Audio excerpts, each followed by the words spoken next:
Okay, so before going to the work, as you know that this is our first experiment in this EE360 lab. Mostly we'll get introduced with the Cassylab software. Okay, it's not only the software; it's actually software and hardware interface. Okay, they are joined with each other.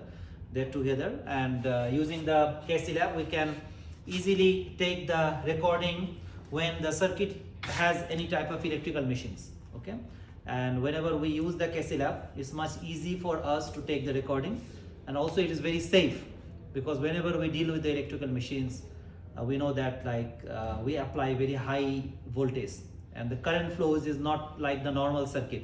The current flows in several amperes, so like the safety should be followed properly. Okay, so this is very important that we use this type of interface module so that the data, whenever we take the data, nothing happens to us. We keep safe. So that's why we're using this. Now in the first experiment, actually we'll make two circuits. Okay, they are actually very simple.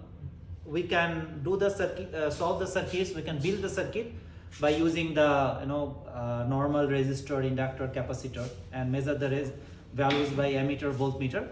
But here in this lab, we will do it by Cassylab. Okay, so the first circuit, which is our circuit number 1, it looks like this.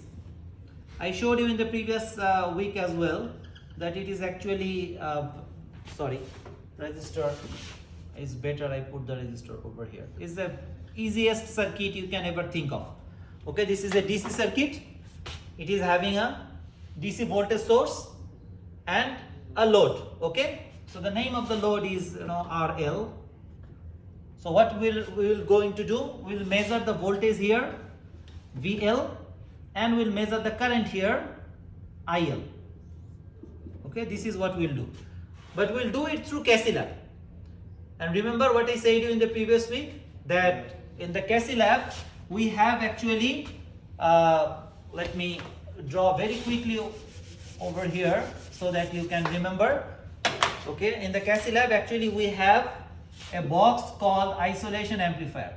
Okay, and inside the box we have 4 channels, channel number A, B, C and E, and in each channel we have 3 points.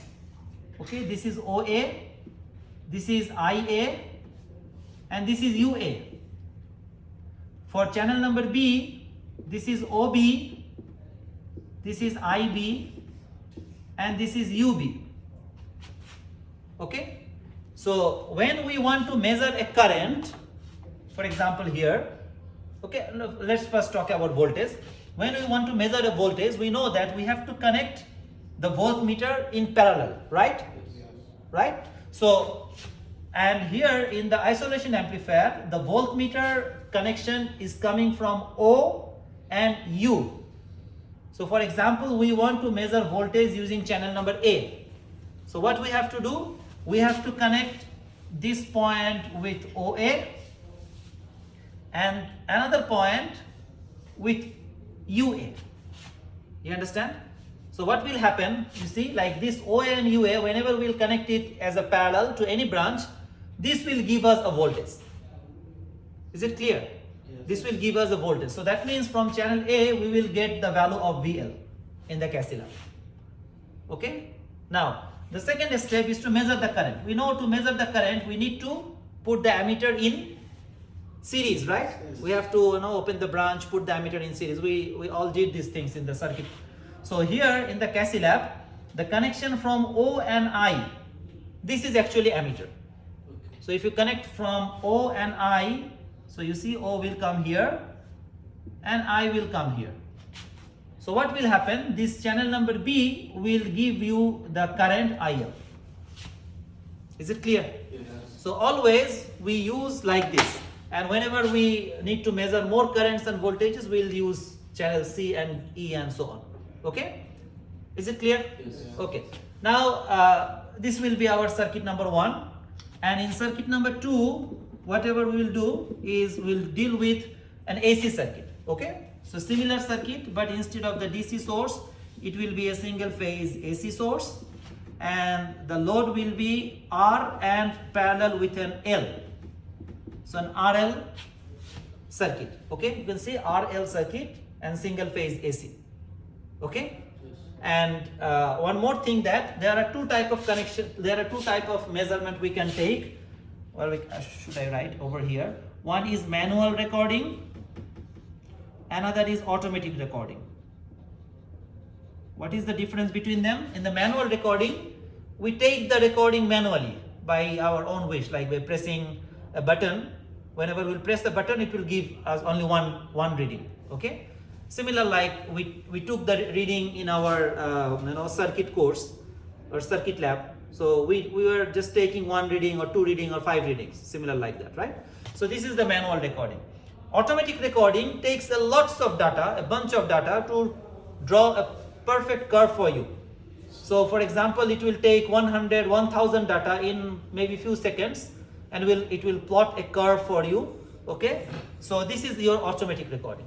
So actually for our circuit number 2, we will do both the recording and we'll present you the data. Okay, so I will take you to the table now. I will give you how to connect, and then I will show you how to do the Cassylab software interfacing and setup, and how to plot the curves. And whenever we'll get the curves and get the data, you will have to take the picture of the data so that you can prepare the report. Okay, report for the lab. Is it clear? Yes. Okay. So this is the connection of the circuit 1, where a source is directly connected with a load. This is a resistive load, but actually we have connected the source and the load through the Cassylab software. Okay, Cassylab interface. So this is our source, which is a DC source, and this is our load, which is a resistive load. Actually we have 3 resistors. There's 1, 2 and 3. They are connected in parallel. We can see that, like, we have just connected from the top and bottom, but in between the source and load, all of the wires are just connecting with the isolation amplifier, where we have the setup for the voltmeter and ammeter. And as I said before, that if it is connected from OA and UA, it will measure the voltmeter. It will measure the voltage. It will work as a voltmeter. And if it is OB and IB, it will work as an ammeter. Okay, it will measure the current.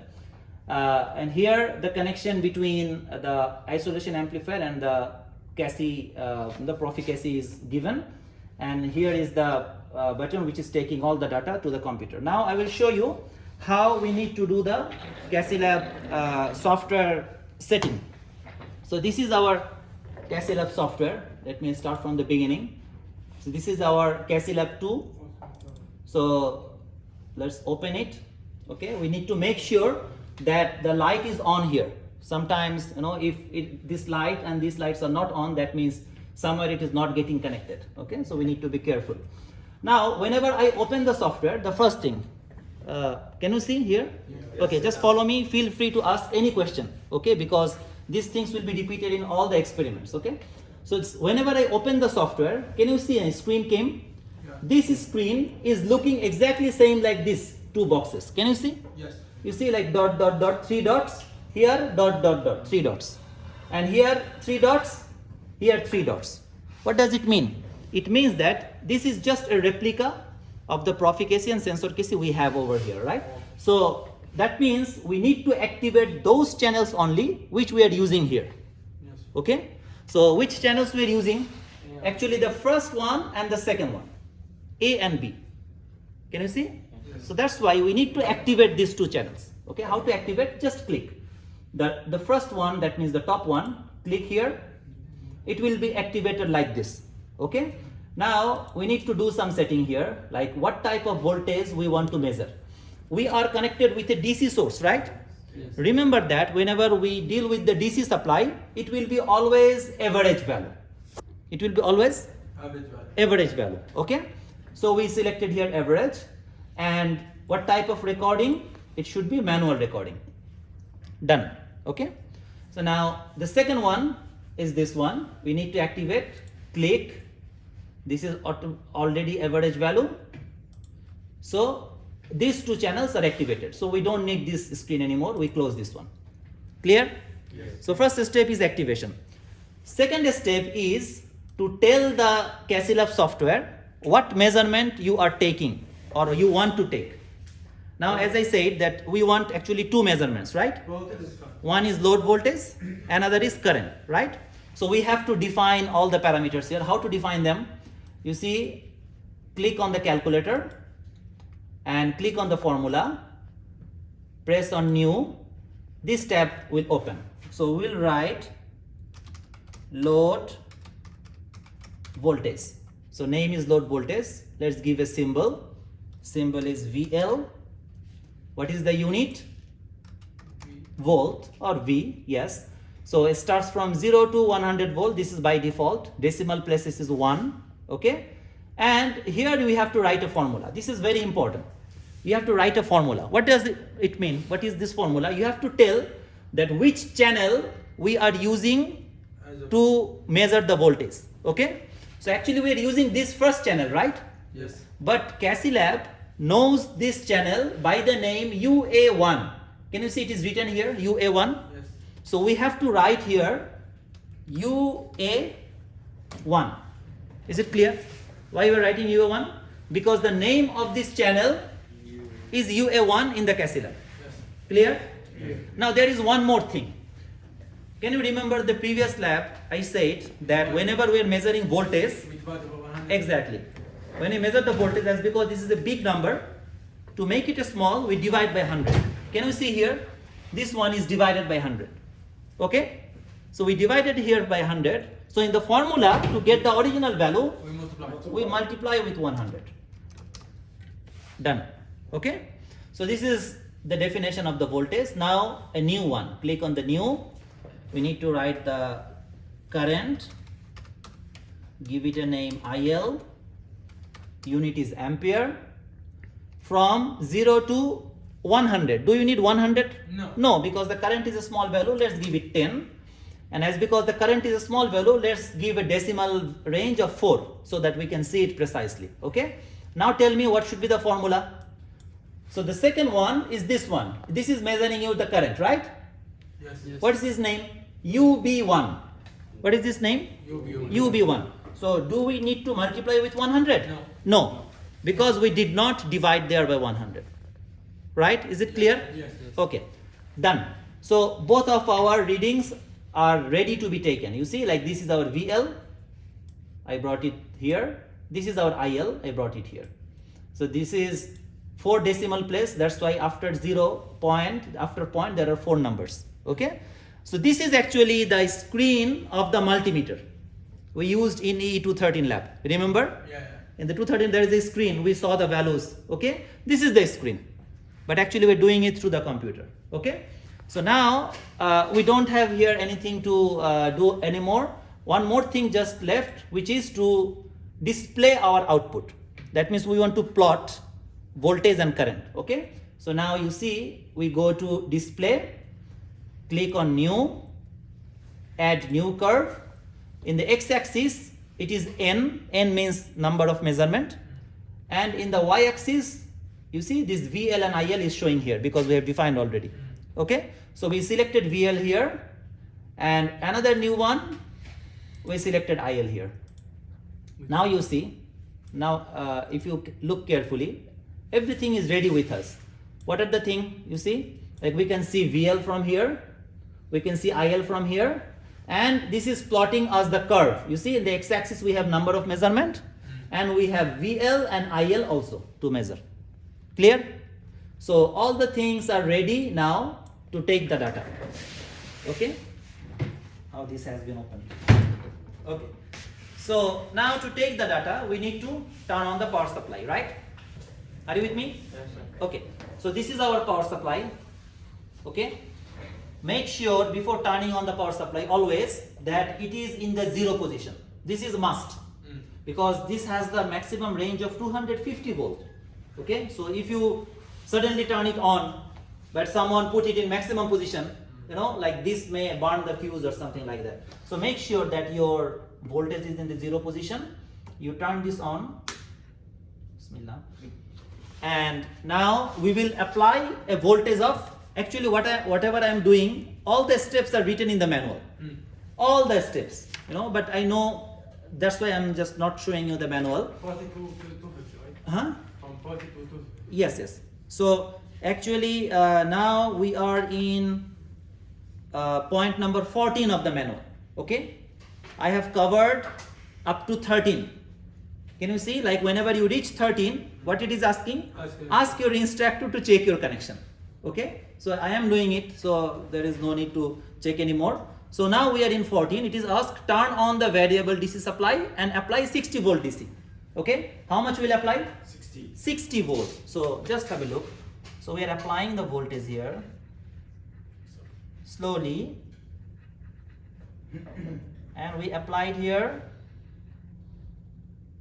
60 volt. You can see approximately is not very accurate, but it's 60 volts. Okay. Yeah. Now what we know from the Kirchhoff's voltage law, as because there is only one load, that the voltage we apply here supposed to be dropped over here, right? Yes.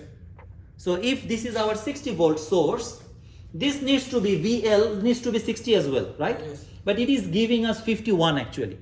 Why? As I said that, there is some loss of the machine, number one reason. Number two is one of the resistors is damaged. Okay, so that's why it is giving us not very accurate results, but some with some error. Okay, so now if you want to take some reading and plot the curve, okay, what we can do, like it is showed you that increase the voltage up to 100 volts.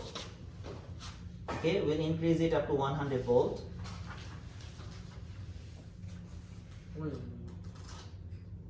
100 volt, and now we will take some reading. Okay, and in each step we will change the value of the resistor. Can you see what was the percentage of resistor before? 100%, right? So that means now the load is supplying the 100% resistance. What we will do, we'll take a reading. You see how to take the reading? There is a button here, measurement. Either you can click this one, or there is a shortcut which is F9. Okay, so just if I press F9, you see the data has been taken here. Okay, now what I will do, I will decrease the percentage of resistance. Okay, from 100% I put it 90%. Okay, press F9. Okay, then 80% F9, 70% F9, so 50% F9, 40, 30, 20, and we'll take it up to 10%. Okay, now let's take it back to 100%. Look at the values. Okay, this is very interesting. You will understand what's going on. What we did, we decreased the value of resistance, right? Yes. Initially it was 100% resistance, right? Then we make it 90, 80, 70. So if the resistance is decreased, who will increase? Current, right? Ohm's law. I equals to V by Z, because we didn't change the voltage, right? The voltage was kept same. We just changed the resistance, right? Look at the value of the current. You see, look at the reading. VL is remain same every time, 80.5, 80, 80, 80, right? Look at the current. Initially it was 0.25. Then it starts increasing. You see, it starts increasing. It increased up to 2.04. So that means more we decrease the percentage of resistance, the current will rise up. Okay, this is what we can see over here. So this red color is our current. Can you see the curves, guys? Can you see the curves? This red color is our current, and the black color is our voltage. As because we didn't change the voltage, voltage is a constant line, straight line, and it is DC, and the current is increasing. That's why it is rising up. Clear up to now? Yes. Okay, thank you. Let me close it down. As you can see, like we have voltage and current. So in the report, it will be asked to provide the power as well. Okay, so we need to calculate the power. So in the Cassylab, we can just define the quantities. It will give us the recording automatically. Can you see, like now our supply is off. We are not taking the data anymore, but still using the same recording, we can calculate anything we want. So how to do that? You click on the formula, open a new quantity, write power here. Symbol is, for example, P, unit is watt, from 0 to 100 decimal plus 1 formula. How to write the formula? We know P equals to VI for DC. So it should be VL multiplied IL. Yes. So now the power is appearing here, you can see, but it is not shown in the display. So how to bring in the display? We have to go to the display, open a new curve and select here in the y-axis P. So you see, whenever we selected this P, the power curve automatically appeared. This is the blue one. So now you can see we have 3. VL, the black one, as because the values are same, this is almost a straight line. The red one is the current which is increasing, but the value is a small, so this is in a very small range. And the third one is the blue one, which is the power, and it is also rising because the current is rising. So you need to take this data as a picture or whatever, okay, so that you can put it in the report. Okay, you can put I square R, but in that case you need to know what.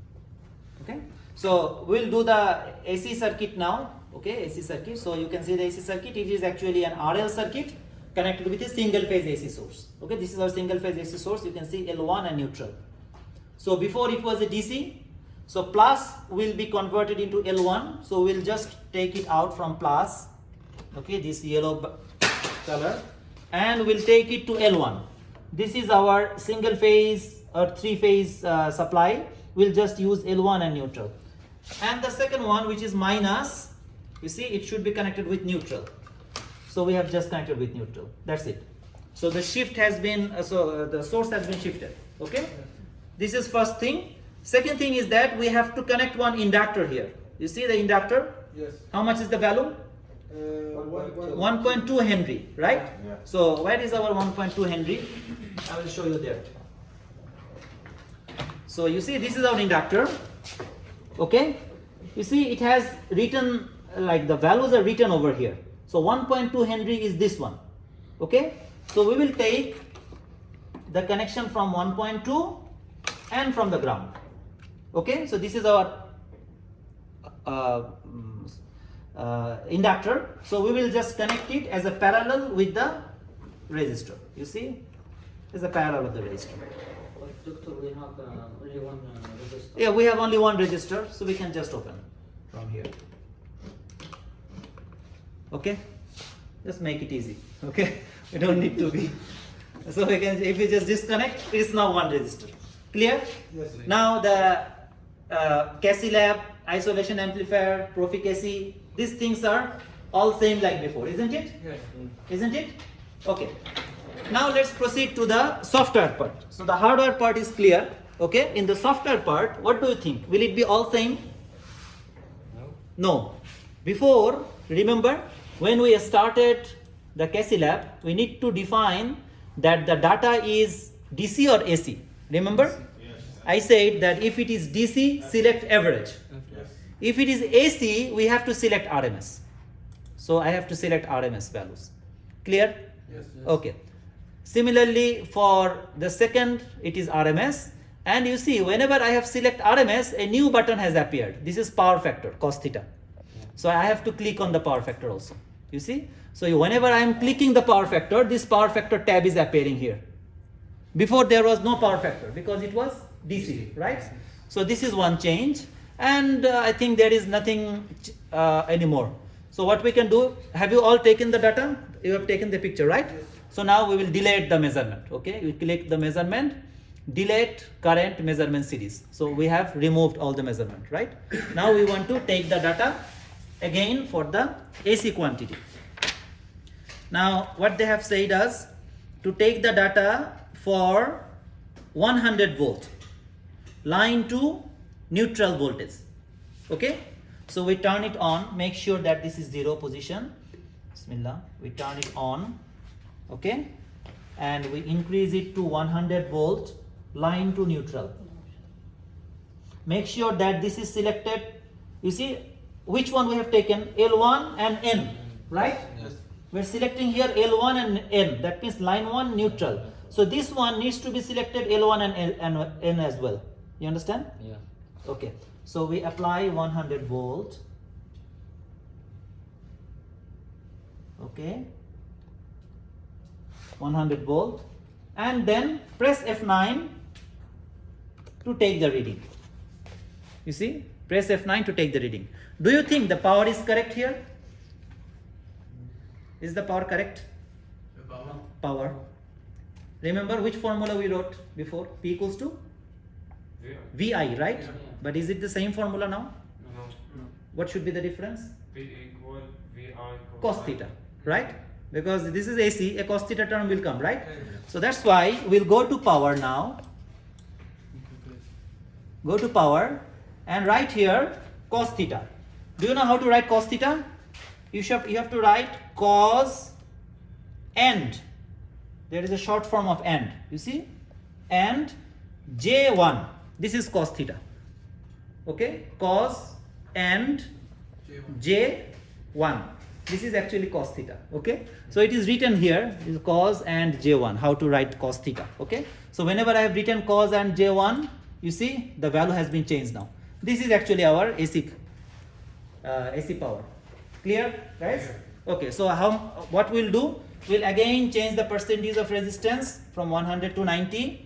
F9, 80, F9, 70, 60,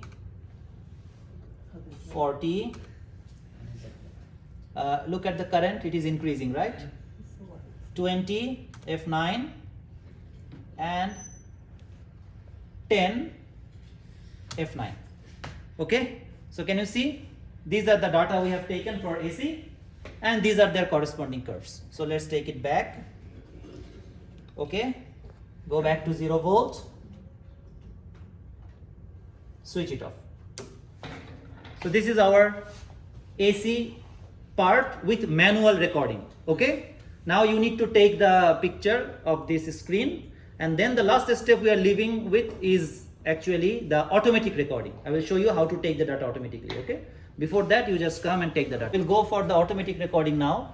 So we will delete the data now first. Delete current measurement series, and there is the option to select automatic or manual. Where it is, you see, you click any one of the formula here, any of the formula, either voltage or current or power. You see in the bottom there is the option here. Can you see? Yes. Are you following me? Yes. So there is an option here, manual or automatic. You see, before we were selecting manual, now we will just select it automatic. Okay, whenever I selected the automatic, these extra things appeared. Who are they? We have to tell how much is the measurement time. Okay, let's put it 100 millisecond. Interval, let's put it 100 microsecond, and it should have a trigger UA1 rising. Okay, so we describe these things. We don't need to see power here, so what we can do, we can just delete the power. Okay, sorry, I think no, it has been, we can delete the power because in the manual it is asked to draw the VL and IL only. Okay, now can you see when we were taking the manual recording, it was N here, N. Yeah. Who was N? N is the number of measurement. Yes. So that means if I press F9 one time, it is N equals to 1. Second time, N equals to 2. Third time, N equals to 3. Whenever I selected the automatic recording, the x-axis has become T. T is what? Time. So that means it has become a transient response curve.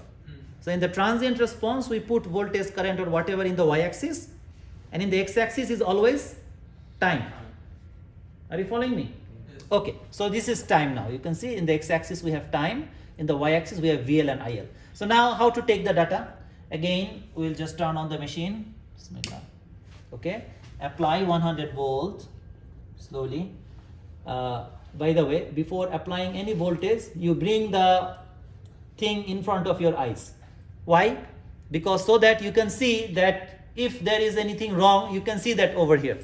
That means, for example, maybe for some reason the current is getting very high, and if you're not seeing, you will increase the voltage and it will burn the machine. Okay, so always bring your VL and IL in front of your eyes. So increase it up to 100 volts. It's 100. The current is in a good. So now how to take the data? Just press F9. Look at the screen only once. F9. You see how many data it has taken? 1000 data. Okay, it has taken 1000 data. You can see over here, like all the data it has been taken in 1 second. Okay, and in the interval of 1 microsecond. Now can you see the black is voltage, right? And the blue is sorry, not blue, the red is current, right? So you see the black lines are very big, isn't it? Yeah. Because they are voltage. The value is big for the voltage, right? And the red is very small. Red is here, right? They are a small value, so that's why they are small in size. Okay, what we can do, we can bring them both in the screen, fit the screen to see them correctly. How to do that? Let me show you. You take your cursor here, okay, click, right click, put a right click and find minimum and maximum. Okay, whenever you click this one, you see your voltage minimum and maximum is in the range. You can do the same thing for the current. Just click here on IL, click, right click, find minimum and maximum. You see the currents, the red currents, right? Yeah. So they are not actually the same, not the similar value. Currents are very small value and the voltage is big value. But what we are doing, we are just playing with the range of their minimum and maximum to see them in the same screen. You understand? Is the current reading the voltage? Now this is an interesting thing. Can you see there is a phase shift between current and voltage? Yes. Can you see? Yeah. So it's very clear that there is a phase shift between current and voltage. What type of load we are having? Inductive load, right? So in the inductive load, what happens? The current leads. The current leads the voltage, right? So that's why you can see the current is in the right side. It is leading. It starts earlier, okay? And voltage is just following. So that's why you can see there is a phase shift between them. So is it clear? Yes. Is it clear, guys? So now I think all of the things we supposed to cover is done.